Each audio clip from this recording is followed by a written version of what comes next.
তেওঁ ইউজুৱেলি 26 জানুৱাৰী আৰু 15 আগষ্ট তেওঁ কেতিয়াও নাথাকে। এইবাৰ বুলিয়ে নহয়, আগতেও যদি চাই তেওঁ 26 জানুৱাৰী 15 আগষ্ট ক'তো নাথাকে আৰু তেওঁৰ ঘৰৰ 3জন মানুহে বিদেশী। গতিকে তেওঁনো কেনেকৈ স্বদেশী হ'ব? এখন ঘৰত 4টাৰ পৰিয়াল, 3টাই বিদেশী। এজন মানুহ ক'ত থাকে আৰু কোনে খবৰ ল'ব? তেওঁতো সোঁতৰ লগতেই যাব লাগিব। ৰাজনীতিত নাথাকিলে তেওঁ ইমান দিন তেওঁ ইউজুৱেলি 26 জানুৱাৰী আৰু 15 আগষ্ট তেওঁ কেতিয়াও নাথাকে। এইবাৰ বুলিয়ে নহয়, আগতেও যদি চাই তেওঁ 26 জানুৱাৰী 15 আগষ্ট ক'তো নাথাকে আৰু তেওঁৰ ঘৰৰ 3জন মানুহে বিদেশী। গতিকে তেওঁনো কেনেকৈ স্বদেশী হ'ব?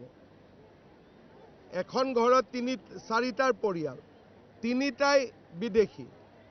এজন মানুহ ক'ত থাকে আৰু কোনে খবৰ ল'ব? তেওঁতো সোঁতৰ লগতেই যাব লাগিব।